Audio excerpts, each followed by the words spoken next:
रूढ़िवादी होता है, अपने अंदर वो कोई परिवर्तन लाना नहीं चाहता। जो सनातनी सोच है वो धर्म के आधार पर मान्यता प्राप्त हो। एक कुलीन वर्ग के जो लोग हैं वो न्यायपालिका पर कब्जा करके बैठे हुए, और पूरा का पूरा तंत्र जब ब्राह्मणों के नियंत्रण में आ गया, उस तंत्र का इस्तेमाल करके उन्होंने कब्जा बना लिया। परिवर्तन विरोधी रहता है, रूढ़िवादी होता है, अपने अंदर वो कोई परिवर्तन लाना नहीं चाहता, और अगर उसने परिवर्तन करने की भी कोशिश की तो उसकी गति बहुत धीमी होती है। और जब भी कोई परिवर्तन की बात चलती है तो उस परिवर्तन की बात को नया परिवर्तन और पुराना जो सनातनी रूढ़िवादी जो सोच है उसमें हमेशा टकराव होते रहता है। हमने देखा कि संविधान में जितने भी अधिकार हमारे लोगों को दिए हैं वो जब तक संविधान में है तब तक उसका कोई विरोध नहीं होता। विरोध कब होता है? कागज पर लिखे हैं उसका कोई विरोध नहीं है, रहने दो, बढ़िया से बढ़िया कागज पर आपके अधिकार है, हम सारे अधिकार आपके मानते। कब है? जब वो कागज तक सीमित। उन अधिकारों का विरोध कब होता है? जब आप उन अधिकारों को अमल करने की कोशिश करते हो। जैसे ही संविधान में लिखे हुए अधिकारों को आप लागू करने की बात करते हो, एट्रोसिटी होती। वो केवल फिजिकल एट्रोसिटी नहीं होती, सारे तरह के एट्रोसिटीज का मामला हमारे सामने। बाबा साहब ये कहते हैं कि जब नई विचारधारा, नया परिवर्तन का सोच और रूढ़िवादी सोच जब इकट्ठा चलती है तो उनमें टकराव की परिस्थिति होती है, और रूढ़िवादी जो सोच होती है वो ज्यादा मजबूत होती है। ऐसी स्थिति में नया परिवर्तन का जो काम आप कर रहे हो उसके हारने की, उसके कमजोर होने की संभावना होती है।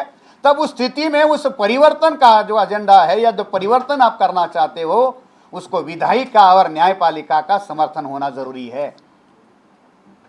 नया परिवर्तन समाज में तभी स्थापित होगा जब उसको विधायिका और कानून के द्वारा स्थापित किया जाए। खास तौर पर उस समाज में यह कानून और विधायिका के आधार पर ही स्थापित किया जा सकता है जहां समाज के अंदर जो कुरीतियां है, जो सनातनी सोच है वो धर्म के आधार पर मान्यता प्राप्त हो।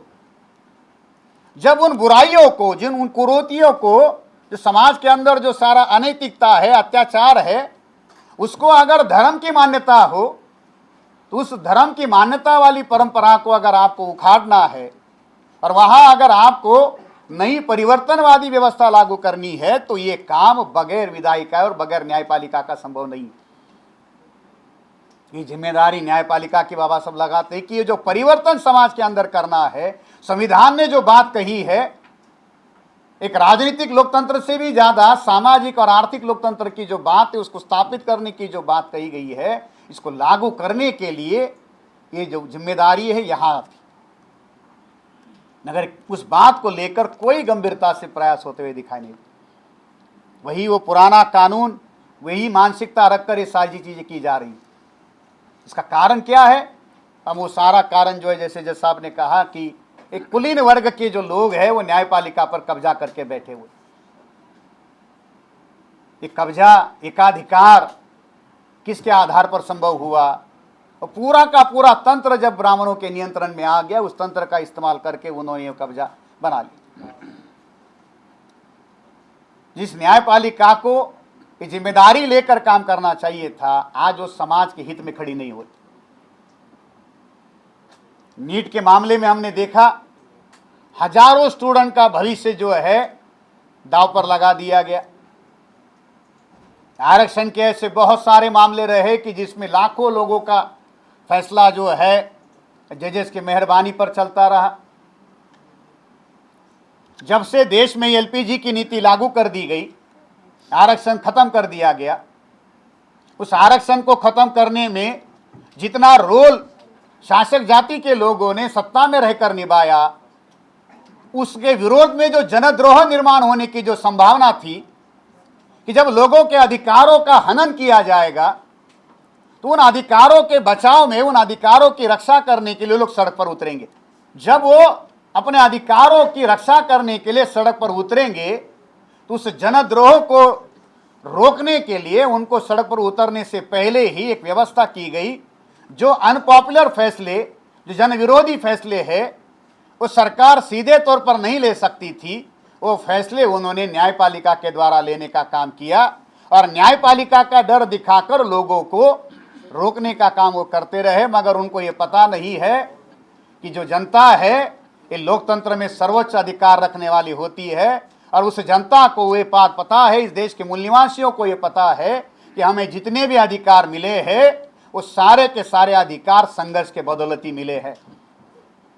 वो अपने अधिकारों की रक्षा करने के लिए संघर्ष की भी बात होती है। इस देश में जब भी जनता ने सड़क पर उतर कर आंदोलन किया, सुप्रीम कोर्ट के फैसलों को भी विधायिका को बदलना पड़ा।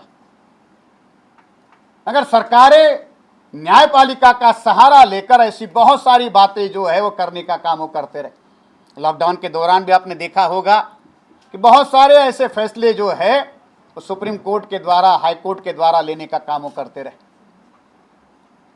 मैं ऐसे मानता हूं कि साथियों, आज इस देश के अंदर जो लोकतंत्र के लिए जो संकट खड़ा हुआ है, संकट अनेक कारणों से खड़ा बना हुआ है। चुनाव को लेकर या जिस तरीके का राजनीतिक माहौल देश में खड़ा किया गया है वो बहुत हद तक, मतलब इस हद तक गया है कि आज देश को जिस तरीके से चलाया जा रहा है, दुनिया भर की एजेंसियां भारत के लोकतंत्र को देख रही है और वो ये कह रही कि भारत अब जो है एक इलेक्टोरल ऑटोक्रेसी में कन्वर्ट हो गया।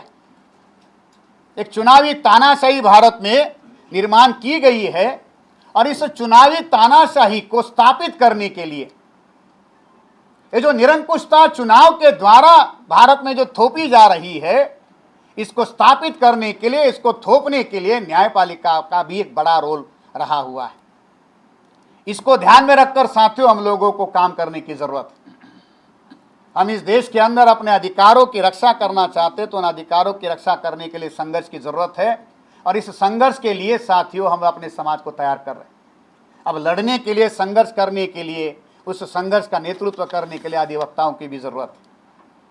गुलाम भारत में या जो भारत आज़ाद हुआ उस समय पाकिस्तान और भारत दोनों देश के लॉ मिनिस्टर शेड्यूल कास्ट के लोग थे, बाबा साहब अम्बेडकर और जोगेंद्रनाथ मंडल। जब भी इस समाज का नेतृत्व पहले दर्जे के अधिवक्ताओं ने किया है, ये समाज शासक बना हुआ है, ना केवल अधिकार लेने लायक बना, वो शासक बनने की स्थिति में रहा है। तो मैं ऐसी उम्मीद करता हूं कि हम भी अपने समाज को आज़ादी के लिए लड़ने के लिए तैयार करना चाहते, तो समाज का जो पहले दर्जे का ब्रेन जो है, उन अधिवक्ताओं को इस आंदोलन का नेतृत्व करने के लिए पहल करनी होगी। पहल करने के लिए साथियों ये कार्यक्रम बनाया गया है।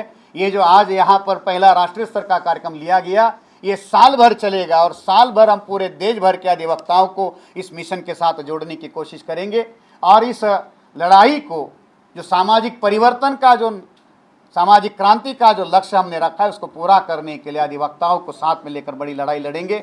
आप ऐसा करोगे और इसके लिए आप अपना समय, बुद्धि, साधन लगाओगे। इसी उम्मीद के साथ साथियों मैं अपनी बात यहाँ खत्म करता हूँ। आपने मुझे सुना, आप सभी का आभार, धन्यवाद।